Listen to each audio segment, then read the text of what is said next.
हमारे जीवन का मार्ग प्रशस्त हो, हम कृतकृत्य हो, हम धन्य हो और जिस लक्ष्य के लिए जीव यहाँ आता है उस लक्ष्य को हम प्राप्त करें। रामचरितमानस हमारी हिंदू संस्कृति का ऐसा महाकाव्य है कि जो अद्वितीय है, अद्भुत है। गोस्वामी तुलसीदास जी महाराज ने जो रामचरितमानस को लिखा तो वो केवल एक काव्य नहीं है, ग्रंथ नहीं है, वो एक मंत्रों की संहिता है। एक एक चौपाई मानस की जो है मंत्र है। मंत्र महामणि विषय ब्याल के और मेटत कठिन कुअंक भाल के, वो क्षमता है प्रत्येक चौपाई में। और गोस्वामी जी ने रामचरितमानस को जब लिखा तो एक एक शब्द पर विशेष ध्यान दिया है। उसके शब्द विन्यास को आप देखिए, कब कहां किस शब्द की आवश्यकता है वो सोच समझकर ही लिखा गया है। एक प्रसंग से मैं आपको स्पष्ट करूं, उस प्रसंग में गोस्वामी जी ने 3 चौपाई चलने की लिखी। भगवान श्री राम पहली वन यात्रा में हैं विश्वामित्र जी के साथ। उस प्रसंग में 3 चौपाई चलने की लिखी, लेकिन देखिए आप उनमें शब्द विन्यास क्या है गोस्वामी जी का। पहली चौपाई लिखी, बोले धनुष यज्ञ सुनि रघुकुल नाथा और हरसि चले मुनिवर के साथा। अब यहाँ चल रहे हैं प्रभु, लेकिन कैसे चल रहे हैं? हरसि चले, प्रसन्नता पूर्वक जा रहे हैं। लेकिन अब शब्द विन्यास देखिए गोस्वामी जी का, आगे फिर चलने की चौपाई आ रही है, लेकिन उसके पूर्व एक घटना घट गई। क्या घटना घटी? गोस्वामी जी ने लिखा, बोले गौतम नारी श्राप बश उपल देह धरि धीर उच्चरण कमल रज चाह दी कृपा करहु रघुवीर। संकेत दिया गया, विश्वामित्र जी ने संकेत दिया और भगवान ने, प्रभु श्री राम ने चरण से स्पर्श किया और वो नारी के रूप में प्रकट हो गई। चूंकि नारी बन गई, उद्धार हो गया अहिल्या का, परंतु ये मर्यादा पुरुषोत्तम राम हैं और क्षत्रिय वंश में अवतार लिया है, तो क्षत्रिय होने के नाते ये आभास हो रहा है उनको कि मैंने एक ब्राह्मण पत्नी को चरण से स्पर्श कर दिया। तो मन में एक खेद उत्पन्न हो रहा है और वो खेद स्पष्ट गोस्वामी जी ने अपने शब्दों में यहाँ प्रकट किया। चलने की चौपाई फिर लिखते हैं, लेकिन उस चलने में हर्ष समाप्त हो गया, प्रसन्नता समाप्त हो गई। गोस्वामी जी क्या लिखते हैं? बोले चले राम, अब हर्ष गायब है। बोले चले राम लक्ष्मण मुनि संगा। कहाँ गए? बोले गए जहां जग पावनी गंगा।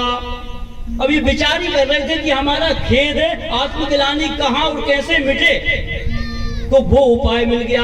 बोले कहां पहुंचे? बोले गंगा जी के किनारे। तो गंगा तो समस्त पापों को नष्ट करने वाली है।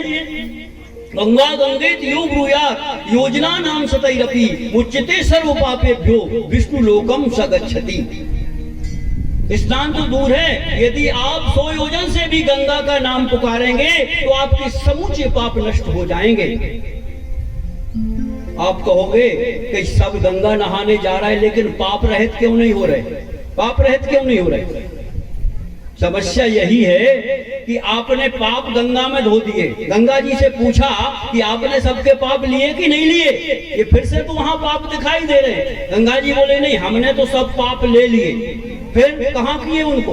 बोले हमने बहा करके अपनी धारा से और समुद्र में कर दिए, सब समुद्र में बहा दिए। समुद्र से पूछा क्यों ये लोगों के पाप गंगा जी लाई थी, उनको आपने क्या किया? समुद्र बोला मैंने सबको मेघ में बना करके, मेघ जब उड़ता है समुद्र के जल से, बोले उसमें चले गए। और फिर बोले गई वो आदमी जो पाप धो के गया था घर में फिर पाप करने लगा, तो वर्षा के द्वारा उसी के घर में कोई फिर वर्षा दिए। तो समस्या ये है कि हम पाप से मुक्त तो हो जाते हैं, लेकिन दूसरा प्रयास ये नहीं करते कि फिर हम कभी पाप ना करें। तो ऐसी ही पुनीत पावनी गंगा है। तो गंगा जी में जब प्रभु श्री राम पहुंचे और स्नान किया, तब मुनि बरन समेत नहाए और विविध दान महिदेवन पाए।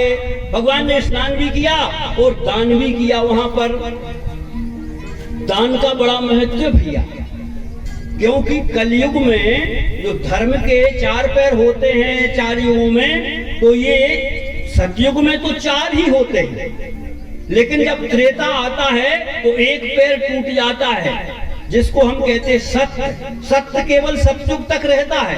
धर्म का पैर जो है सत्य है, बोले वो सत्य केवल सतयुग तक रहता है, चौथा 4 पैर। और त्रेता आते ही और 3 पैर बचते हैं, सत्य, शौच, दया, दान। और जब द्वापर आता है तो दूसरा पैर भी टूट जाता है, शौच, पवित्रता वाला। जो पूर्ण नारी सुभग सुचि संता आप पढ़ते नहीं मानस में, वो त्रेता ही तक है, पवित्रता उसके बाद समाप्त हो जाती है। और द्वापर में 2 ही पैर बचते हैं। और कलयुग जब आता है तो एक तीसरा भी टूट जाता है। गोस्वामी जी ने लिखा कि प्रगट 4 पद धर्म के, वो कलिम हुए एक प्रधान। बोले कौन सा? बोले एन केन विधि दीने उदान करे कल्याण। कलयुग में दान की ही विशेषता बताइए। किसी भी प्रकार से आप दान भर कर दो, वह आपका कल्याण ही करेगा। और वास्तव में इसकी छटा हमें इस मुआर धार्मिक नगरी में दिखाई देती है। हम यहाँ देखते हैं निरंतर और कुछ ना कुछ धार्मिक अनुष्ठान कार्यक्रम चलता ही रहता है। और चलता तो कई जगह है, लेकिन जबरदस्ती होते हैं कई जगह। लेकिन इस नगरी की हम विशेषता ये मानते हैं कि एक रात नहीं लगती है, कुछ घंटे की बैठक में और हमारे धार्मिक महानुभाव जो है किसी भी कारण का आयोजन कर देते हैं। और अभी हम भंडार की बात सुनी, पहले कोई योजना नहीं थी, केवल एक बैठक के अनुसार चर्चा हुई और अखंड भंडारा कल होगा। सब लोगों से बता दें, कल ऐसा नगर यज्ञ होगा, केवल नगर यज्ञ नहीं, जो लोग भी कथा में आएंगे सबके भोजन होंगे, सब लोग उसमें सम्मिलित हो। ताली बजा करके उनके उपक्रम का स्वागत करें।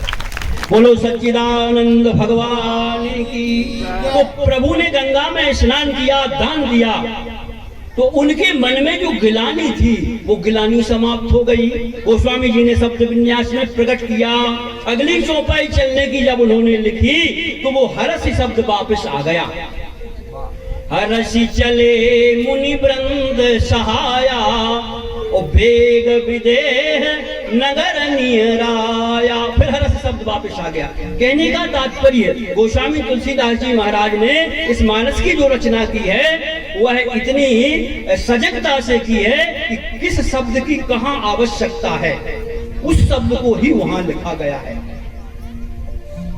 तो चूंकि अब अपन उधर ही पहुंच गए हैं जनक जी के यहाँ, तो थोड़ी उस पर चर्चा कर लेते हैं। भगवान श्री राम जा रहे हैं। वैसे हमारे हास परिहास में विद्वान लोग कहते हैं कि विश्वामित्र जी जब मांगने गए थे दशरथ जी से श्री राम जी को, तो दशरथ जी ने मना कर दिया था। जैसे उन्होंने कहा कि अनुज समेत देहु रघुनाथा, तो विश्वामित्र जी को सीधा मना कर दिया था दशरथ जी ने। कह दिया था सब सुत प्रिय मोहि प्राण की नाई, पर राम देत नहीं बनत गुसाई। गोस्वामी जी ने लिखा कि दशरथ जी से ये राम को मांग रहे हैं, तो दशरथ जी ने कह दिया कि राम 2 अक्षर के हैं और लगता है तुम्हें 2 अक्षर से प्रेम है, तो एक काम करो 2 अक्षर की सारी वस्तुएं मुझसे ले लो। दशरथ जी बोले क्या क्या? बोले मांगहु भूमि धेनु धन कोसा। 2 अक्षर की कितनी चाहिए सब ले लो। मांगहु भूमि धेनु धन कोसा, और सरबस देहु आज सहरोसा, पर सब सुत प्रिय मोहि प्राण की नाई, और राम देत नहीं बनत गोसाई। साफ मना कर दिया। लेकिन वशिष्ठ जी आ गए। यहाँ केवल विश्वामित्र के कल्याण की बात नहीं थी, ये समूचे संसार के कल्याण की बात थी। और जब संसार के कल्याण की बात आती है तो महापुरुष, संत महापुरुष हैं, वो कभी पीछे नहीं रहते, वो आगे आकर के इसमें सहायता करते हैं। वशिष्ठ जी आए और वशिष्ठ जी ने समझाया दशरथ जी को। क्या समझाया? हमारे विद्वान क्या अर्थ लगाते हैं? बोले तब वशिष्ठ बहुविधि समझावा। बहुविधि, बहुविधि माने अनेक प्रकार भी होता है, और बहुविधि माने बहु की विधि बताई का ये ब्रह्म है और ये ब्याह नहीं करवाएंगे, इसलिए यदि बहु घर में लाना है तो इनके साथ भेज दो। यही महापुरुष है कि जो बहु ला सकते हैं तुम्हारे घर में, और वास्तव में ब्रह्म विवाह क्यों करेंगे? तो ये बात आपको याद दिलाते चल रहे, आगे काम आएगी ये बात। तो कहने का तात्पर्य, प्रभु पहुंचे धनुष यज्ञ सुनकर के, वहां स्वागत किया गया। यद्यपि स्वागत से ही प्रतीत हो गया था कि और किसी राजा के यहाँ दाल गलने वाली नहीं है। देखी जनक भीर भई भारी, और सुचि सेवक सब लिए हकारी। तुरंत सकल लोगन पह जाऊ, आसन उचित देहु सब काहू। ये आदेश दिया था जनक जी ने। तो वहां पर उनके जो परिचर परिकर थे, उन्होंने जो जिस प्रकार का व्यक्ति था, उत्तम मध्यम नीच लघु निज निज थल अनुहार, प्रेम पूर्वक उन सबको वहां बिठाया गया। लेकिन सब लोगों ने देखा, क्या देखा कि इन दो बालकों को जहां बिठाया जा रहा है, उन्हें कोई नौकरों ने बिठाया, परिकरों ने बिठाया? बोले नहीं। सब मंचनते मंच एक सुंदर विशद विशाल, और मुनि समेत तहां बंधु दो बैठा रे महिपाल। स्वयं जनक जी ने बिठाया है वहां पर। तो कई जो समझदार थे बोले भैया मामला जैसे गड़बड़ है, अपन लोग फालतू वहां आए हैं, वो तो विवाह होगा तो इनके ही साथ में होगा। लेकिन कई लोगों का कहना यह है कि आस बनी रहती है, आशा बलवती। आपने महाभारत में वाक्य सुना होगा, भीष्म पितामह शांत हो गए, गिर गए, सरसैया पर पड़े हैं, गुरु द्रोणाचार्य चले गए, और इसके बाद में तीसरे जो है सेनापति कर्ण बने, कर्ण भी गिर गए। वहां पर फिर चौथा सेनापति जो है कौरवों की तरफ से शल्य को बनाया। तो वहां दुर्योधन क्या कहता है गते भीष्मे हते द्रोणे उपकरणे च विनिपातिते आशा बलवती राजन शल्योजेष्यति पांडवान।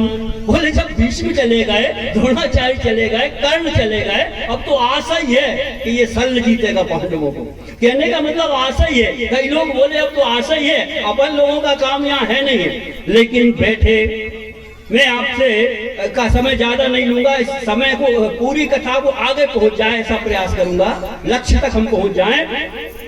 तो वहां पर स्वयंवर का आयोजन हुआ। स्वयंवर में वहां पर ये घोषणा कर दी गई, और घोषणा में ये कहा गया कि सब लोग सुने, नृप भुज बल विदु शिव धनुराऊ, गरु कठोर विदित सब काऊ, ओ सोई पुरारी को दंड कठोरा, ओ राज समाज आज जेहि तोरा, तो त्रिभुवन जय समेत बैदेही, ओ बिना विचार बरय हटते ही।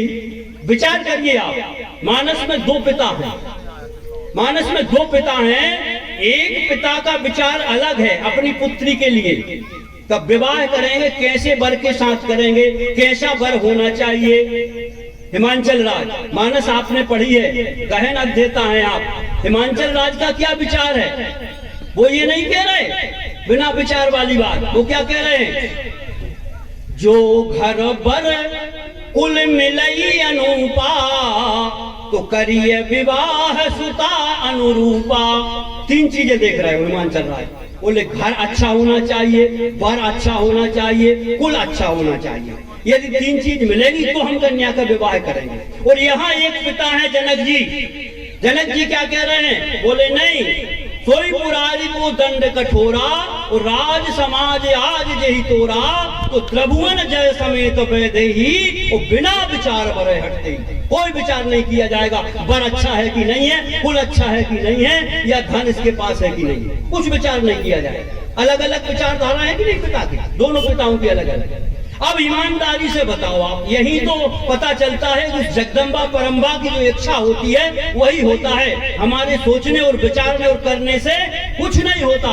अवश्यम भाविनो भावा भविष्यम महतामपि, जो कुछ होना होता है वो होकर रहता है। नग्नत्वम नीलकंठस्यो महाही शयनम हरे। आप सोचो कि हम कर लें कुछ, कभी कुछ नहीं हो सकता आपके सोचने और विचारने से। यहाँ देखो दो पिता हैं, अलग अलग विचार बना रहे हैं। जिस पिता ने ये सोचा कि घर पर कुल देख करके हम पुत्री देंगे, उसकी पुत्री को ना घर मिला, ना पर मिला, ना कुल मिला। अरे भूत भोले भगवान के जोरे बताओ, आप घर ही नहीं है, कुल का पता ही नहीं है, देखत में आप समझ जाओ। तो कहने का तात्पर्य कुछ नहीं मिला। और जिस पिता ने ये कहा कि बिना विचार बरे हट गई, बोले उस पुत्री को घर भी मिला, भर भी मिला और कुल भी मिला। तो यहाँ हम जान गए नहीं इस बात को कि हमारे विचारने से कुछ नहीं होता, वह जगदम्बा जो करती है वही सब कुछ होता है। जब ये घोषणा हो गई, जैसे ही घोषणा हुई तो जितने राजा लोग वहां बैठे थे उन्हें एकदम उतावली बची। बोले ऐसा ना हो कि और कोई तोड़ दे धनुष को। परिकरी बांधी उठे अकुलाई, और चले इष्ट देव वहीं सिरनाई। इष्ट देवता को प्रणाम करके दौड़ रहे हैं सब तोड़ने के लिए। अब यहाँ एक बात बता दें हम आपको, इष्ट देवता को प्रणाम करने से काम यहां नहीं चल रहा है। क्यों नहीं चल रहा है? कि संसार को गोस्वामी तुलसीदास जी महाराज ने भव का रूप दे दिया है। विश्वामित्र जी ने कहा नहीं, उठहु राम भंजहु भव चापा, भव का रूप दे दिया है। और भव से पार पाने के लिए इष्ट देवता पर्याप्त नहीं है। वहां क्या चाहिए? बोले वहां गुरु आवश्यक है। गोस्वामी जी ने लिखा कि बिन गुरु भव निधि तरह न कोई, और जो विरंच शंकर सम होई। तो इन्होंने इष्ट देवताओं को प्रणाम किया। तमक धरहि धनु मूढ़ नृप, और उठहि न चलहि लजाई, और पाई मनहु भट बाहुबल, अधिक अधिक गरुआई। ऐसा प्रतीत हो रहा था कि जितने लोग तोड़ने जा रहे हैं और वो वापस आ रहे हैं तो उनका हाथ वहां लग रहा है, तो वो बल उनका और उसमें चला गया धनुष में। और वास्तव में ऐसा हो रहा है, क्योंकि जिसने से नहीं टूटा वो आसन पे गया तो वो भजन जा कर रहा हो, जा से भी नहीं टूटे। मुंह से नहीं टूटो तो नहीं टूटो, जा से भी नहीं टूटे। आजकल ऐसे ही लोग संसार में ज्यादा हैं का मोहे भले कछु न मिले मन जाहे न मिले। आपने सुनी नहीं कहावत? एक ने भजन किया भगवान का, तो भगवान ने कहा वरदान मांगो, क्या चाहते हो? बोले महाराज मोहे तो बहुत धन दौलत चाहिए। भगवान बोले धन दौलत तो हम दे देंगे, लेकिन एक शर्त है। बोले क्या शर्त है? बोले जितना पैसा तुझे मिलेगा, जो वस्तु तुझे मिलेगी, तू मांगेगा वो मिलेगी, लेकिन उससे दूनी तेरे पड़ोसी के हो जाएगी। अरे बोले ये तो बड़ी बखरा बन गई। मैंने सोची अब पैसा तो ले नहीं है, क्या करिए? कहा दे दो, अब देख हम भोग हैं। भगवान ने वरदान दे दिया। घर आया, घर में उसने विचार किया और की कल्पना की कि आज मुझे 10 लाख रुपए प्राप्त हो जाएं, तो पड़ोसी के 20 लाख हो गए भैया। इनने तो 10 एकड़ खरीदी, बाने 20 एकड़ खरीद ली। अब बड़ी बखेड़ा बनी।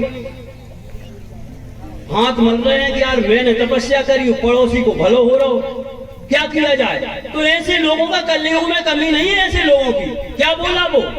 बोले मेरे द्वार में एक कुआं खुद जाए तो पड़ोसी के 2 खुद गए। और बोले मेरी एक आंख फूट जाए, मैं तो एक से ही काम चला ले, और पड़ोसी की 2 ही फूट गई, और एक दिन वो कुआं में गिर गया, तब खुश भाव हो जाए। बोलो वृंदावन बिहारी लाल। तो कहने का तात्पर्य ऐसे लोग बहुत हैं। गोस्वामी जी ने उनकी भी वंदना की है कि जे पर दोष सुनहि सहसाखी, ओ परहित घृत जिनके मन माखी, चरण कमल बंदऊ तिन केरे। तो कहने का तात्पर्य कि यहाँ पर जो लोग जिनसे धनुष नहीं टूट रहा था वो बैठते थे और वहां जाकर कहते थे बासे भी ना टूटे, होश से जा रहे हैं, लेकिन किसी से धनुष नहीं टूट रहा है।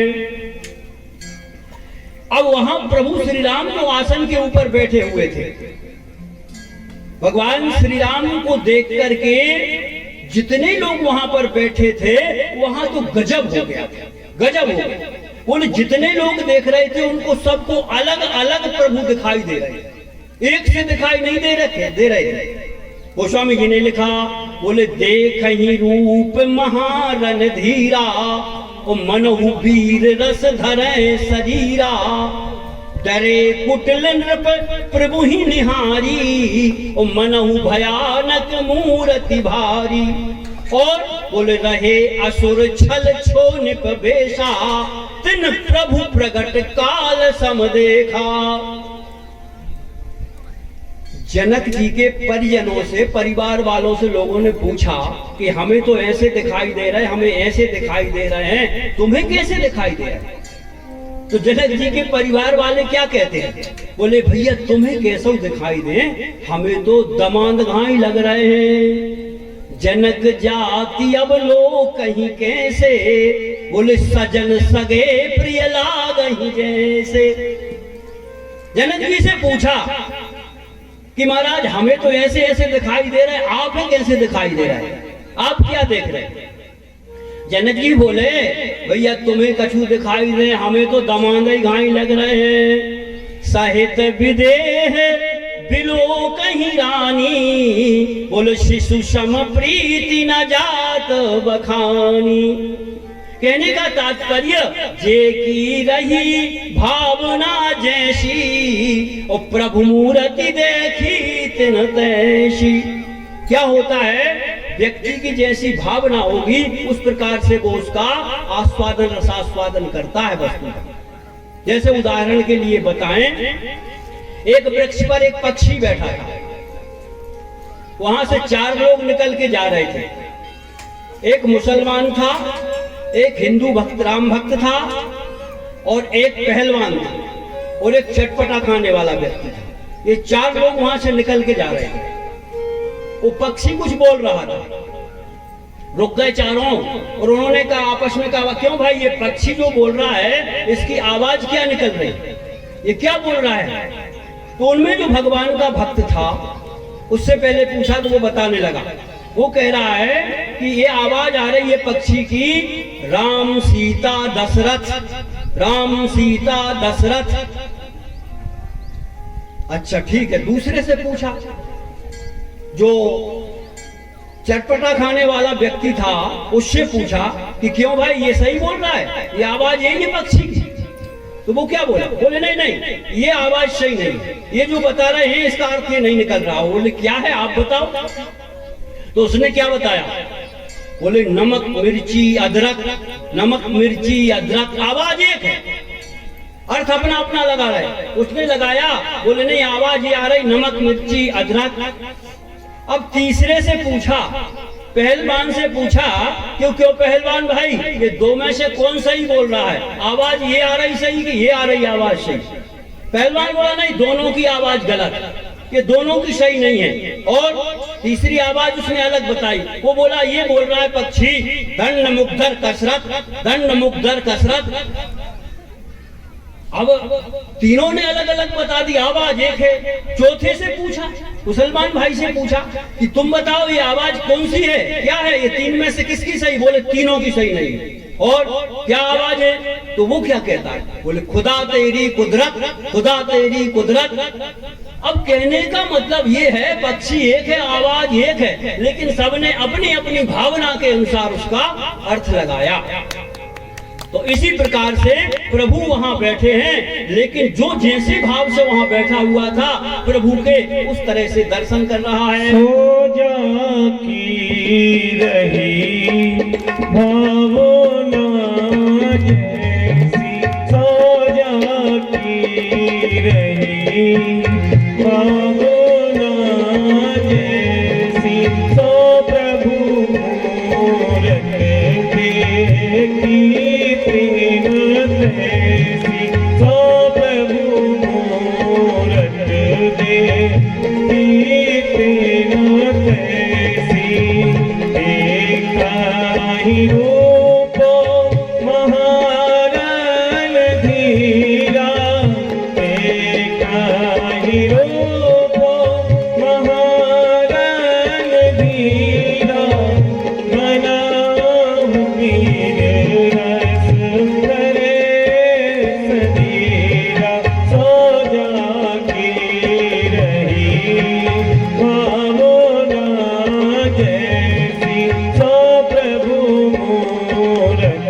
बोलो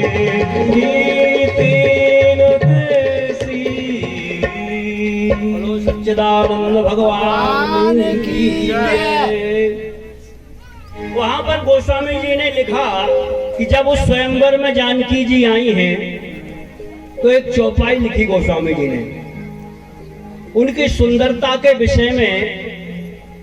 सबसे पहले तो ये लिखा कि रंग भूमि जब शिय पगुधारी तो रूप देख मोहे नर नारी।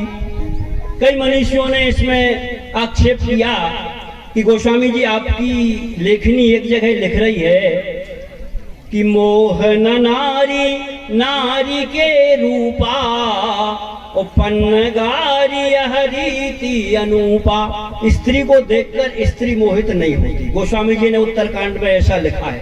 फिर यहाँ कैसे कह दिया आपने कि मोहे नर नारी, जानकी जी की रूप पर नर नारी मोहित हो गए। इसके हमारे मनीषी कई भाव लेते हैं, आप लोग भी कई भाव जानते होंगे।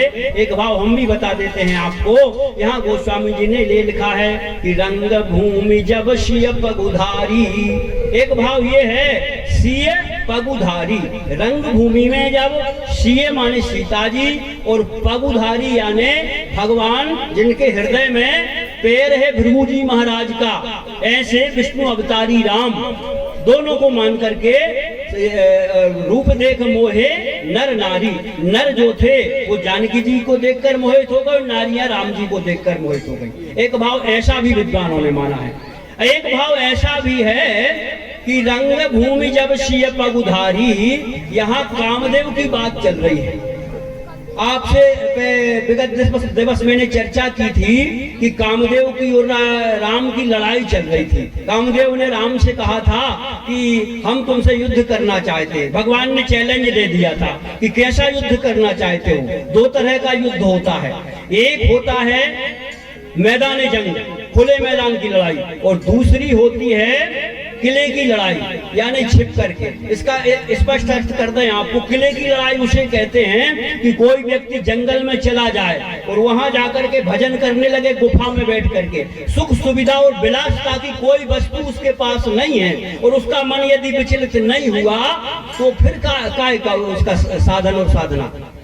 लेकिन मैदान जंग उसे कहते हैं कि जहां सुख सुविधा विलासता की समूची बस्तियां उसके समग्र हैं, सामने हैं, इसके बाद उसका मन कभी विचलित ना हो, वो मैदान जंग कहलाता है। तो राम जी बोले कौन सा युद्ध करना है? बोले मैदान जंग का होगा। बोले मैदान जंग का हो जाए। तो वही संकेत राम जी ने लक्ष्मण से किया था कल कि कंकन किंकिन नूपुर धुनसन कहत लखन सन राम हृदय गुनी मानव मदन दुंद विदीनी। कामदेव का युद्ध चल रहा है। तो यहाँ तो कामदेव विजयी नहीं हुआ पुष्प वाटिका में, और भगवान श्री राम ने जानकी जी की तरफ देखा भी नहीं, ना आकर्षित हुए। बात जरूर हुई है लक्ष्मण जी से, लेकिन यहाँ पर कामदेव आया और उसने जानकी जी को इतना सजाया, उनकी सुंदरता के विषय में गोस्वामी जी स्वयं कह रहे हैं कि मेरी लेखनी रुक गई। मैं किससे उपमा दूं जानकी जी की? सियबर नहीं जही उपमा देई तो कुकभी कहा अजस को लेई। बोले मैं नहीं दे सकता किसी की उपमा। किसी ने कहा साधारण स्त्री की उपमा दे दो। बोलो ऐसी कोई स्त्री नहीं हुई है यही पटतरी समसिया जानकी जी की उपमा दो। तो बोले एक काम करो, सरस्वती जी की उपमा दे दो, लक्ष्मी जी की उपमा दे दो, रति की दे दो, कामदेव की पत्नी। गोस्वामी जी ने सबको खारिज कर दिया। बोले गिरा मुखर तन अरध भवानी और रति अति दुखित अतन पत जानी। बोले यदि हम सरस्वती की उपमा देते तो मुखर है माने ज्यादा बोलती है, तो स्त्रियों में ज्यादा बोलना भी एक दुर्गुण माना जाता है। और लक्ष्मी की उपमा दें तो वो भी ठीक नहीं। क्यों कि विश्वारुणी बंधु प्रिय जेही वो कहिए रमा सम किमि वैदेही। बोले जहर और वारुणी शराब जिसके भैया हो लक्ष्मी जी के, समुद्र से पैदा हुए, तो बोले हम उनकी उपमा कैसे जानकी जी से दे सकते हैं? पार्वती जी की यदि उपमा दें तो तन अरध भवानी, पार्वती जी अर्धनारीश्वर में माने जाते हैं भगवान शिव, तो बोले वो भी हम नहीं दे सकते। यदि रति की उपमा देंगे तो वो भी अपने पति के विरह में दुखी है। अर्थात ऐसी कोई युवती नहीं है या ऐसी कोई देवी नहीं है जिसकी उपमा हम जानकी जी से की। तो फिर कल्पना की, कवि ने कल्पना की कि कैसी सुंदर है जानकी जी। बोले जो छवि सुधा पयो निधि होई, ओ परम रूप मैं कश्यप सोई, तो शोभा रजु मंदर श्रृंगारू, ओ मथे पानी पंकज निज मारू।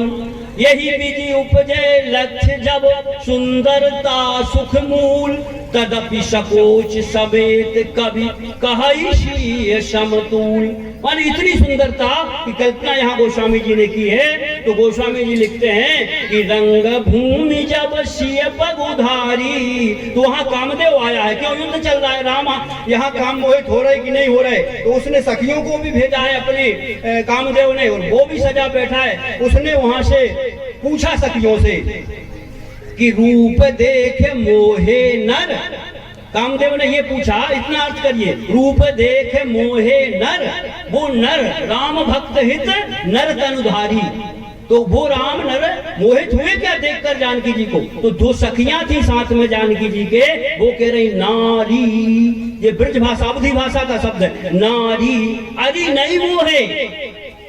और यदि मोह गए होते तो जब सब लोग वहां धनुष तोड़ने के लिए दौड़ लगा रहे हैं तो भगवान कनक बहुत मन तो करते, उठते नहीं तो, लेकिन समझ में तो आता कि इनकी भी इच्छा है। लेकिन प्रभु ने वहां बिल्कुल प्रयास नहीं किया। जब किसी से धनुष नहीं टूटा तो बड़ी अजीब घटना घट गई। बोले जिन्हें कभी क्रोध नहीं आता उन्हें क्रोध आ गया। महाराज जनक जी को ये घटना देख करके गुस्सा आया और उन्होंने स्पष्ट कह दिया कि अब जनी को माखे भटमानी, और वीर विहीन मही मैं जानी, ये कह दिया। और आखिरी पर सबसे कह दिया, बिल्कुल अपमान ही हो गया सबका। बोले तजहुआस निज निज ग्रह जाहू, लिखा न विधि वैदेही विवाहु। गजब हो गया। अरे जो त्रिकालदर्शी महाराज जनक थे और वो जान रहे हैं कि 1 घंटे बाद विवाह होने वाला है, और वो कह रहे लिखाना विधि वैदेही विवाहु। बोले ब्रह्मा जी ने जानकी का विवाह ही नहीं लिखा, ये कैसे संभव है? जनक जी जैसे ज्ञानी पुरुष हैं, ये बात कैसे कह सकते हैं? आपको समझाने का प्रयास करें कि जनक जी ने ऐसा क्यों कहा। एक बात पहले से थोड़े आगे जाकर के समझो कि जब प्रभु का विवाह होने लगा तो उस समय जो सभा की रचना की गई, भगवान के विवाह की सभा की, तो गोस्वामी जी ने लिखा वहां पर कि विधि बंद तिन कीन आरंभा, और बिरचे कनक कदली के खंभा, हरित मनन के पत्र फल पद्मराग के फूल, और रचना देख विचित्र अति मन बिरंच के भूल। वहां जो जितनी वस्तुएं बनाई गई थी वो प्राकृतिक नहीं थी, वो सब बनाई गई थी। तो उस विवाह को देखने के लिए ब्रह्मा जी भी आए थे और शंकर जी भी आए थे। शंकर जी और ब्रह्मा जी एक साथ रह रहे थे, जोड़ बन जाती विवाह में, कहीं जाते अपना मित्र जो बन जाए उसको साथ लेके घूमते। तो शंकर जी और ब्रह्मा जी वहां घूम रहे थे। ब्रह्मा जी ने देखा वहां पर कि जितना यहाँ जो दिखा रहा है आडंबर या साज सज्जा, इसमें मेरी बनाई कोई वस्तु है ही नहीं। ये तो मेरा घोर अपमान है, यहाँ मेरा अपमान किया जा रहा है। मेरी बनाई कोई वस्तु यहाँ पर नहीं दिखाई दे रही है। इतने में एक चिड़िया दिखाई दी, एक वृक्ष पर एक चिड़िया बैठी थी, वो बोल रही थी। तो उस चिड़िया को समझा इन्होंने ये मेरी बनाई है। उन्होंने जाकर उसके उंगली मारी, जा उड़ जा, तू यहाँ क्यों बैठी, जब मेरी कोई वस्तु यहाँ नहीं है तू क्यों बैठी, उड़ जा। तो बाबी उनकी बनाई नहीं थी, इलेक्ट्रॉनिक की करंट फैल गया। बोले अरे ये भी मेरी नहीं। अब तो नाराज हो गए ब्रह्मा जी। स्वयं भगवान लिखे, गोस्वामी जी लिख रहे हैं, मन बिरंज कर भूल। ब्रह्मा जी को ये विस्मय हो गया ये सारा, और नाराज ही हो गए। और भगवान शंकर से बोले, भूत भावन आप रुको तो रुको, लेकिन हम इस शादी में नहीं रुकेंगे, हम चले जाएंगे। बोले क्यों, बात क्या है? बोले इसमें हमारा अपमान हो रहा है, हमारी बनाई कोई वस्तु यहाँ नहीं है, तो हम क्यों इसमें रहें, अपमान है हमारा। शंकर जी बोले, दादाजी आओ तो थोड़े हमारे पास आओ, हम समझाएं आपको। ब्रह्मा जी को बुलाया शंकर जी ने, एक चबूतरा पे बिठाया अलग, और फिर उनको समझाया। बोले ब्रह्मा जी एक बात सुनो हमारी। एक नौजवान था, उदाहरण दे के समझाया उन्हें। एक नौजवान था, बहुत पैसा वाला था, कमरे में सो रहा था। उसकी नींद जब खुली, दोपहर में सो रहा था, 2-3 बजे वो जगा, वहां से निकला बाहर निकला तो सामने एक बहुत बड़ा छाया चित्र लगा हुआ था, बहुत बड़ी फोटो लगी हुई थी। उस फोटो पर उसकी नजर गई। उसमें देखा तो उसके माता थे, पिता थे, दादा थे, बहू थी, मामा थे, मामी थी, पप्पा थे, फूफा थे, सारे रिश्तेदारों की फोटोएं थी उसमें, लेकिन इसकी फोटो नहीं थी उसमें। उसने अपने घर के सबसे बूढ़े नौकर को बुलाया, बोले दादा इधर आओ। दादा आ गया। क्या बात है कुंवर साहब? बोले बात ये है, इस फोटो को निकालो इसी वक्त, और इस फोटो को ले जाओ, अलग कर दो। उसने हाथ जोड़कर पूछा कि युवराज ये समस्या क्या है इस कुर्सी से, आपको क्या समस्या है इस फोटो से? तो वहां पर वह युवक बोला कि इस छाया चित्र में सभी की फोटोयां हैं, सबकी फोटोएं हैं, लेकिन मेरी फोटो नहीं है, मेरी नहीं है, इसलिए मेरा अपमान है। तो वहां पर शंकर जी बोले कि उस नौकर ने क्या कहा? उसने कहा बेटा ये चित्र कब का है? बोले तुम्हारे माता और पिता का विवाह हो रहा था उस समय का चित्र है, तो तुम पैदा ही नहीं भरे थे बेटा, कहां से फोटो होगी तुम्हारी?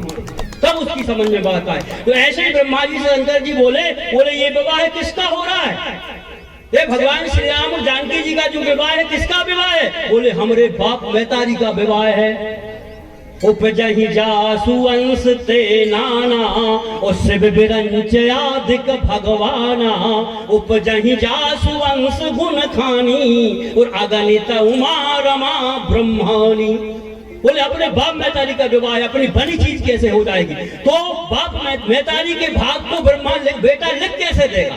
ये माँ है ब्रह्मा जी की, तो लिख कैसे देगा ब्रह्मा जी उनके भाग को? इसलिए उन्होंने कहा जनक जी ने कि तजहु आस निज निज ग्रह जाहू, लिखा न विधि वैदेही विवाहु।